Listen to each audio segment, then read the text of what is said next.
On May 6, 2010, $1 trillion vanished from global markets in 36 minutes. No crisis, no breaking news, just algorithms feeding on each other. The anatomy of this crash reveals a fragility the financial system still has not reckoned with. In the hours before the collapse, warning signs rippled across global finance. Greek credit default swaps surged to 937.9 basis points, reflecting deepening fears over sovereign debt in Europe. These tremors did not just spook investors, they drained liquidity from the markets. By midday, buy-side depth in the E-mini S&P 500 futures had been cut in half, dropping from about $6 billion to just over $2.5 billion. The SPY ETF, a bellwether for equity liquidity, lost more than 20% of its displayed depth. Inside the world of high-frequency trading, algorithms constantly scanned for danger. These systems are designed to provide liquidity, but only up to a point.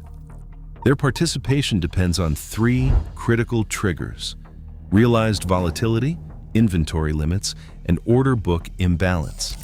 When price swings spike beyond a set volatility band, or when a firm's net position nears a preset cap, algorithms step back. If the balance between buy and sell orders skews too far in either direction, quoting dries up almost instantly.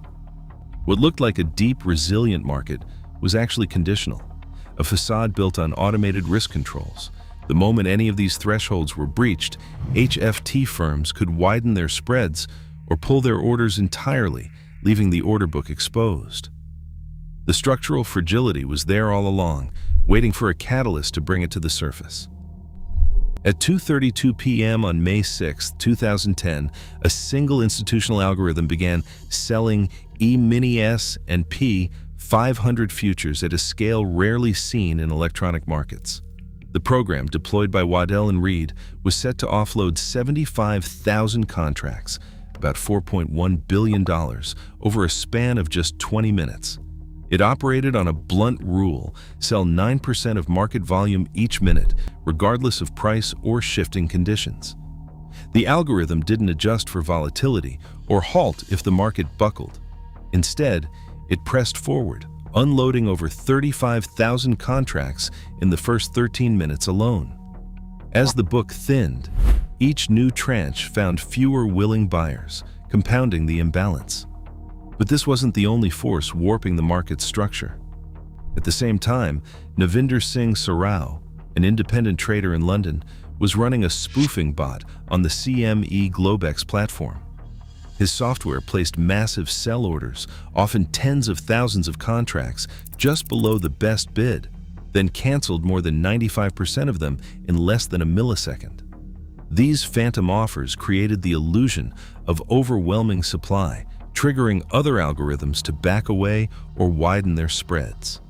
The rapid-fire cancels and re-entries distorted the visible order book, making genuine liquidity harder to find exactly when it was needed most. Sarao's spoofing was later prosecuted as illegal market manipulation.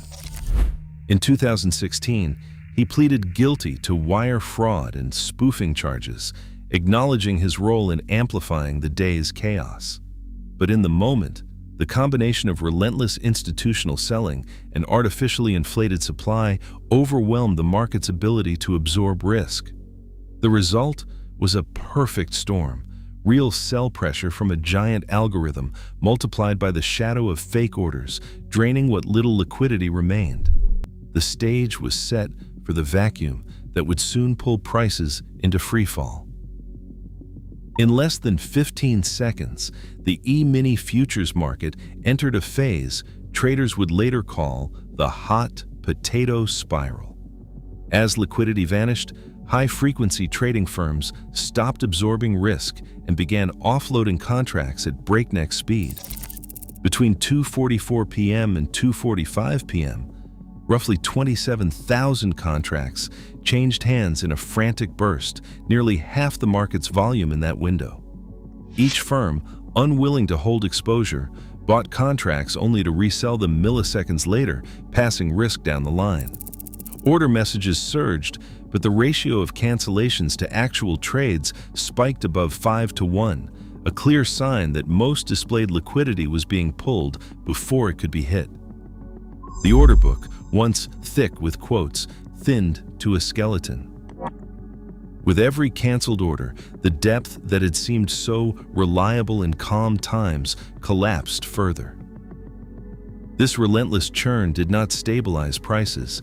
It amplified the fall, as each algorithmic handoff widened spreads and deepened the vacuum.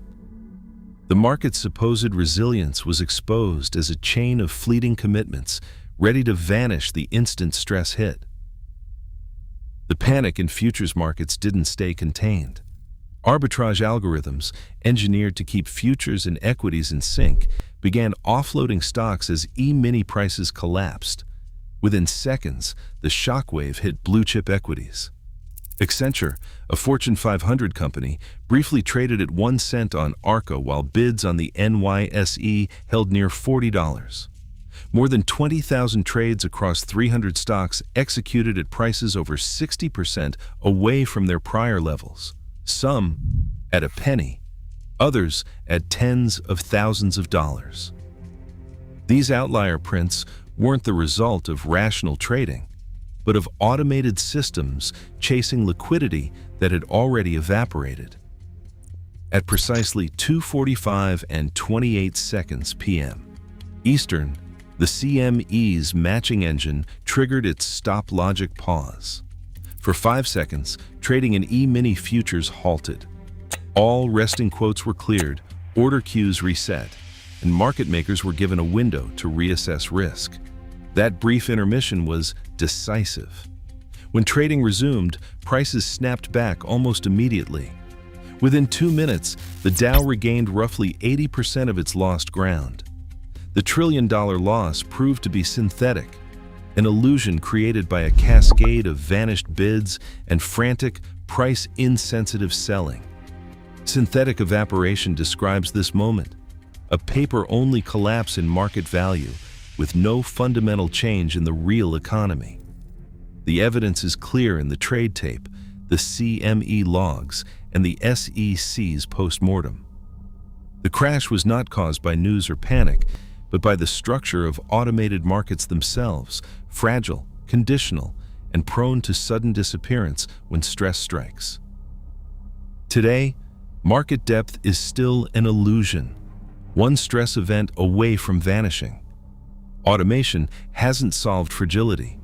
It has accelerated it. The next cascade may be faster, and no one will see it coming.